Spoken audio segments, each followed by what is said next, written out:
First 2 or 3 days, you are so tensed up still from the preparations and the start of setting off on the voyage that really your mind is a blank to actually being lonely and what you actually let yourself in for.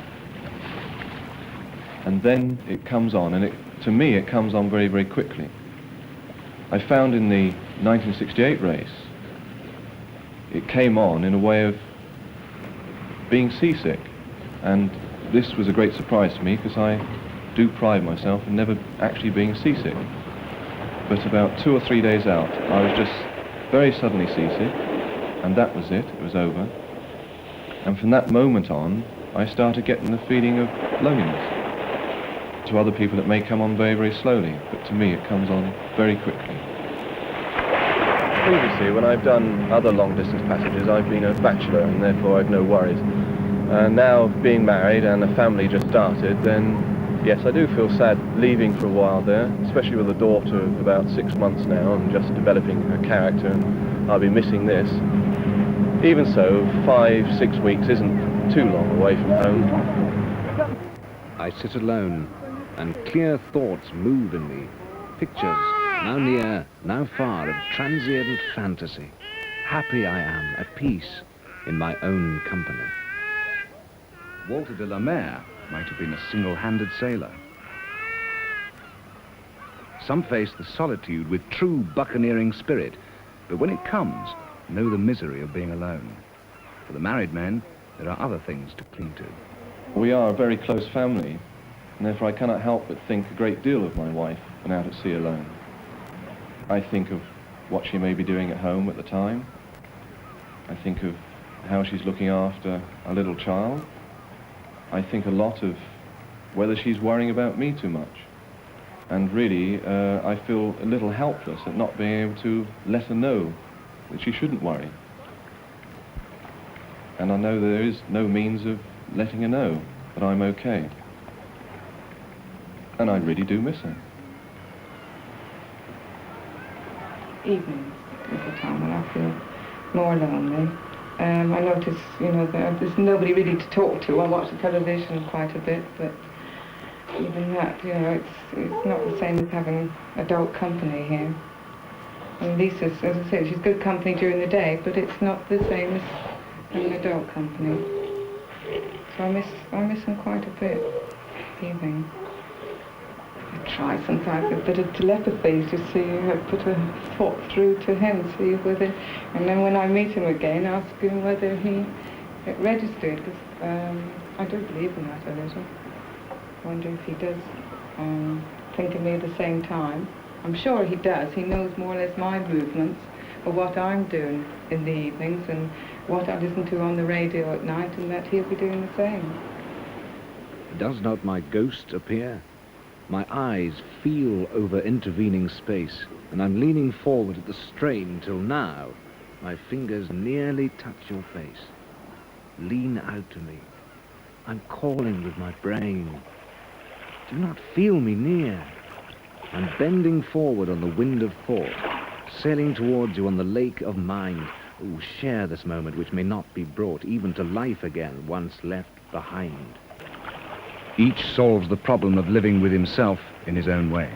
A problem compounded by the elements which impose mental as well as physical strains.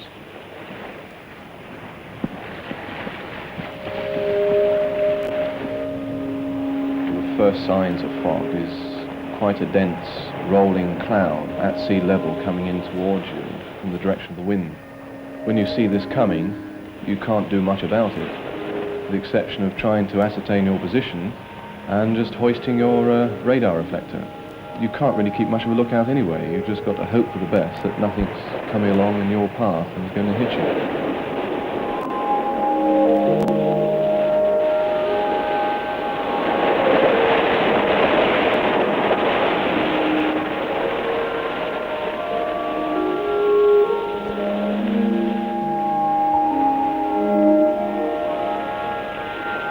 Solitude has its compensations, among them a greater awareness of the world around you.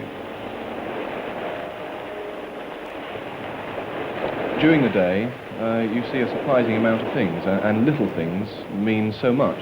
Even a piece of seaweed in the water, sometimes occasional piece of fishing net. You're always on the search for just little things which can give you contact to other life out at sea.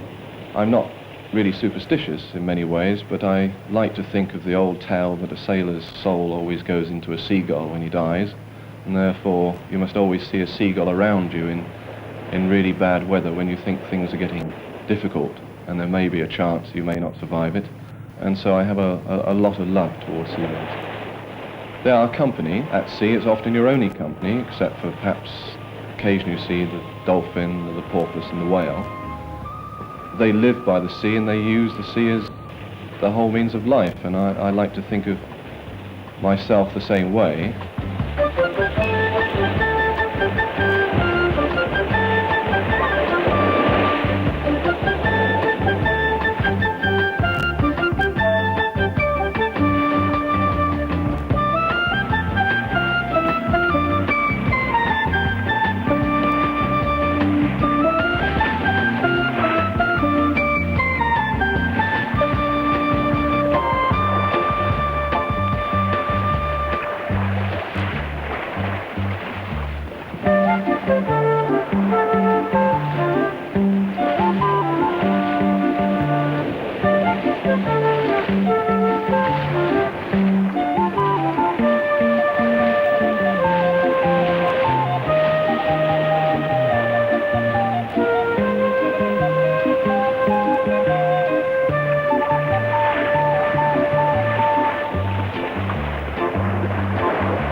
For me, sunset has a number of meanings, especially when I'm alone.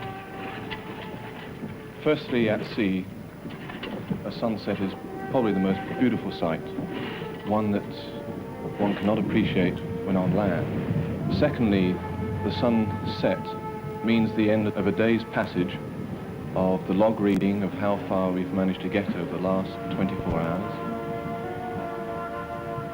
And also, the sunset is probably the loneliest time at sea. To see that vast expanse of nothingness around you, and that sun setting into it, can be very, very lonely indeed.